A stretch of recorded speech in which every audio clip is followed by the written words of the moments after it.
ናይ ወንጌል ዮሐንስ ምዕራፍ 8 ኢየሱስ ናብ ደብረ ዘይቲ ከደ ምድሪ ምስ ወግሐ ከዓ አንጊሁ ናብ ቤተ መቅደስ ተመሊሱ መጸ። ኩሉ ህዝቢ እውን ናብኡ ተኣከበ። ተቐሚጡ ድማ ይምህሮ ነበረ።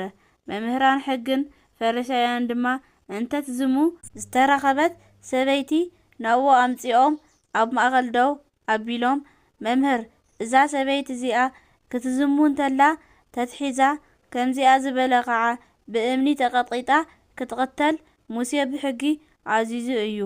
ንስኻኸ ብዛዕባኣ እንታይ ትብል በልዎ። እዙይ ኢሎም ዝፈተንዎ ምኽንያት መኽሰሲ ምንቲ ክረኽቡ ኢሎም እዮም። ኢየሱስ ግና ድንን ኢሉ በጻብዕቱ ኣብ ምድሪ ክጽሕፍ ጀመረ። ደጋጊሞም ምስ ጠየቕዎ ከዓ ቅንዕ ኢሉ ካባኻትኩም ሓጢኣት ዘይብሉ ኣቐዲሙ ብእምኒ ይውቅዓያ በሎም። መሊሱ እውን ደኒኑ በጻብዕቱ ኣብ ምድሪ ጽሓፈ። ንሳቶም ግና እዙይ ምስ ሰምዑ ሕሊናኦም ወቒስዎም ካብ ዓበይቲ ጀሚሩ ክሳዕ እቶም ዳሕረወት ኩሎም በብሓደ ወጹ። ኢየሱስ በይኑ ተረፈ። እታ ሰበይቲ እውን ኣብ ማእኸል ደው ኢላ ነበረት። ኢየሱስ ከዓ ቅንዕ ኢሉ ኣቲ ሰበይቲ እቶም ከሰስትኺ ደኣ ኣበይ ኣለዉ? ዝፈረደኪ ዶ የለን በላ። ንሳ ከዓ ሓደ እኳ የለን ጐይታይ በለቶ። ኢየሱስ ድማ ኣነ እውን ኣይፈርደክን እየ፣ ኪድ እሞ ደጊም ሓጢኣት ኣይትግበሪ በላ።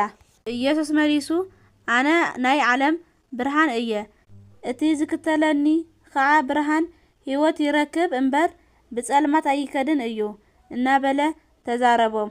ፈሪሳውያን ከዓ ንስኻ ንባዕልኻ ትምስክር ኣለኻ፣ ስለዚ ምስክርነትኻ ሓቂ ኣይኮነን በልዎ። ኢየሱስ ድማ ኣነ ንባዕለይ እኳ እንተ መስከርኩ ካበይ ከም ዝመጻኹ ናበይ እውን ከም ዝኸድ እፈልጥ እየ፣ እሞ ምስክርነተይ ሓቂ እዩ። ንስኻትኩም ግና ካበይ ከም ዝመጻኹ ናበይ እውን ከም ዝኸድ ኣይትፈልጡን ኢኹም። ንስኻትኩም ስጋዊ ፍርዲ ኢኹም እትፈርዱ ዘለኹም፣ ኣነ ግና ንሓደ እኳ ኣይፈርድን እየ። ኣነን እቲ ዝለኣኸኒ ኣብን ኢና እምበር በይነይ ኣይኮንክን። እሞ ኣነ እንተ ፈረድኩ ፍርደይ ሓቂ እዩ። ምስክር ክልተ ሰብ ሓቂ ከም ዝኾነ ኣብ ሕጊኹም ተጽሒፉ እዩ። ኣነ ንባዕለይ ምስክር እየ፣ እቲ ዝለኣኸኒ ኣብ እውን ምስክረለይ እዩ በሎም። ንሳቶም ከዓ ኣቦኻኸ ኣበይ ኣሎ በልዎ። ኢየሱስ ድማ ንዓይ ኾነ ነቦይ ኣይትፈልጡንን ኢኹም፣ ንዓይ እንተ ትፈልጡንስ ነቦይ ምፈለጥኹምዎ ነይርኹም ኢሉ መለሰ። ነዚ ነገራት እዙይ ኢየሱስ ኣብ ቤተ መቅደስ ኣብ ጥቃ መቐበል ምጽዋት ኮይኑ ክምህር እንተሎ እዩ ዝተዛረቦ። ግዚኡ ስለ ዘይበጽሐ ግና ሓደ እኳ ዝሓዞ ኣይነበረን። ኢየሱስ መሊሱ ኣነ እኸይድ ኣለኹ፣ ክትደልዩኒ ኢኹም፣ እንተኮነ ብሓጢኣትኩም ክትሞቱ ኢኹም። ናብቲ ኣነ ዝኸዶ ንስኻትኩም ክትመጹ ኣይትኽእሉን ኢኹም በሎም።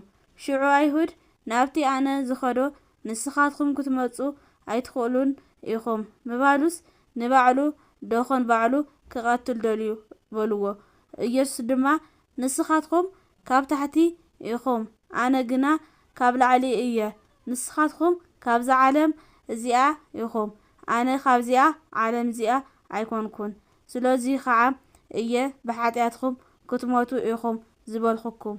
ኣነ ንሱ ምዃነይ እንተ ዘይኣሚንኩም ብሓጢኣትኩም ክትሞቱ ኢኹም በሎም። ሽዑ ንሳቶም ንስኻ መን ኢኻ በልዎ። ኢየሱስ ድማ ኣነ እቲ ካብ መጀመርታ ሒዘ ዝነገርኩኩም እየ። ብዛዕባኹም ብዙሕ ዝዛረቦን ዝፈርዶን ኣለኒ እየ፣ ዝለኣኸኒ ግና ሓቀኛ እዩ። ኣነ እውን ነቲ ካብኡ ዝሰማዕኹምዎ ንዓለም እነግር ኣለኹ በሎም። ንሳቶም ግና ብዛዕባ ኣብ ከም ዝተዛረቦም ኣይፈለጡን። ስለዚ ኢየሱስ ንወዲ ሰብ ልዕል ልዕል ምስ ኣበልኹምዎ ኣነ ንሱ ከም ዝኾንኩን ከምቲ ኣቦይ ዝመሃረኒ ከም ዝገብር እምበር ካብ ርእሰይ ሓንቲ እኳ ከም ዘይገብር ሽዑ ክትፈልጡ ኢኹም። እቲ ዝለኣኸኒ ምሳይ ኣሎ፣ ኩልሻዕ ደስ ዘብሎ ስለ ዝገብር ድማ ኣብ በይነይ ኣይሓድገንን እዩ። በሎም። ንሱ ነዚ ምስ ተዛረበ ብዙሓት ብኡ ኣመኑ። ስለዚ ኢየሱስ ነቶም ብኡ ዝኣመኑ ኣይሁድ ንስኻትኩም ብቃለይ እንተ ጸኒዕኹም ብሓቂ ደቀ መዛሙርተይ ኢኹም፣ ንሓቂ ክትፈልጥዋ ኢኹም፣ እታ ሓቂ እውን ሓራ ክተውፀኩም እያ በሎም። ንሳቶም ከዓ ንሕና ዘርኢ ኣብርሃም ኢና፣ ንዝኾነ ባሮት ኮይና ኣይንፈልጥን። ከመይ ኢልካ ደኣ ሓራ ክተውፅኡ ኢኹም ትብለና ዘለኻ ኢሎም መለሱሉ። ኢየሱስ ድማ እማን እማን እብለኩም ኣለኹ ኩሉ ኃጢአት ዝገብር ንሱ ናይ ኃጢአት ባርያ እዩ።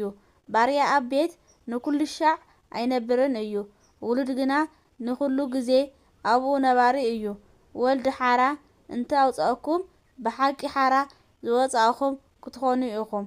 ንስኻትኩም ዘርኢ ኣብርሃም ምዃንኩምስ እፈልጥ እየ። ቃለይ ኣባኻትኩም ስለ ዘይሓደረ ግና ክትቀትሉኒ ትደልዩ ኣለኹም። ኣነ ነቲ ካብ ኣቦይ ዝረኣኽዎ እዛረብ ኣለኹ፣ ንስኻትኩም ከዓ ነቲ ካብ ኣቦኻትኩም ዝረኣኽምዎ ትገብሩ ኣለኹም በሎም። ንሳቶም ድማ ንዓናስ ኣቦና ኣብርሃም እዩ ኢሎም መለሱሉ። ኢየሱስ ከዓ ውሉድ ኣብርሃም እንተ ትኾኑስ ግብሪ ኣብርሃም ምገበርኩም ነርኩም።